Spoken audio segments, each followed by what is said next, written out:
So let's talk about how I got hired by Remax.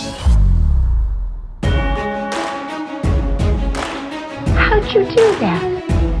I see that success is not something you pursue, it is something you are.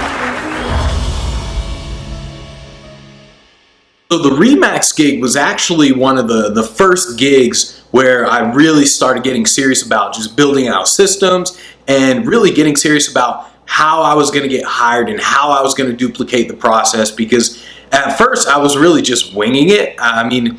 In terms of just getting gigs, I was just like, oh, I kind of hope someone calls me, and I would actually get pissed off when people didn't. But with the Remax gig, this is where I started getting more serious. And what would happen was, beforehand, is I would just start sending out emails, and I would just send out emails, and at the time I would actually make calls as well. And this is where I figured out, oh, emails are better than calls. But the basics is that I would start calling people up, and I don't remember exactly what I said at the time, but I would say things like, hey, my name is Benji Bruce, and whenever they told me their email address to send them stuff, and this was when I had a promo packet.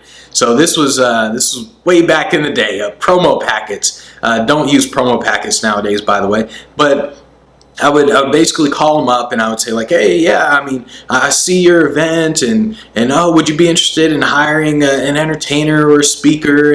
And they would say like, oh, well, send me some information. So I would write down their email, and sometimes I would mistake like a letter B or B for D. So they would say, oh, and the name is blah, blah, blah. It's spelled ABB. And I would think like, oh man, I wrote it down wrong. So it would kick back the email, and then bam, I lost that. So that's kind of what allowed me to say like, all right, I'm never calling people again. I'm just going to email them. And little by little, when I sent the emails, I would basically see like, okay, people respond to this email better, or people respond to this subject more often. And that's how I really started like really getting better at sending emails. And eventually sent an email to his meeting planner, and I told the meeting planner like, hey, I'm the greatest in the world, hire me. And at first, she didn't really do anything. She just said, okay, I'll keep your information, which is what most of them do.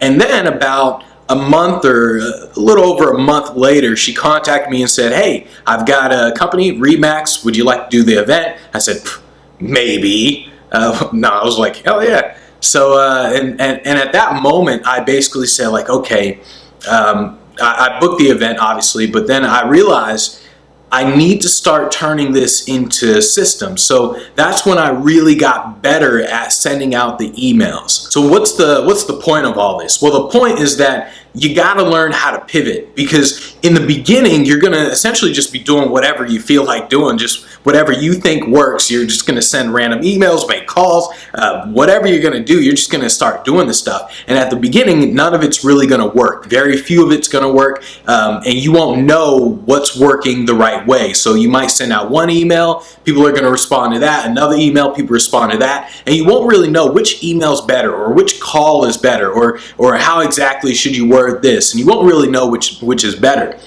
Eventually, you'll get to a point where you'll know exactly which one's better, and if you use tools like Yesware, or if your CRM has email tracking, then you'll figure out, okay, this is what I need to do. But in the beginning, you have to get used to pivoting, and not just in the beginning, just in general. You got to get used to pivoting, because no matter what you do, you're going to start working on something, you're going to see it's not working, and then you got to pivot and change it up just a little bit in order to get your systems down. What you have to learn are the best ways to sell you, not just sell a speaker. You got to learn how to sell you, and this is what I did. So that's how I figured out the two-step email process that I use. That's how I figured out what to say when I sell myself. But it doesn't matter what I say, it's what you say. You have to sell you as a speaker. And success is really in the details, because every speaker knows they should be contacting people, but how are you contacting people? What specifically are you saying? What software are you using? Are you tracking it? Are you using analytics to determine, okay, this is a great subject line, this always gets people to click on my website? So it all comes down to the details. And I know speakers, when they watch this or they listen to other stuff, they're like, okay, send emails. Yeah, okay, I know that.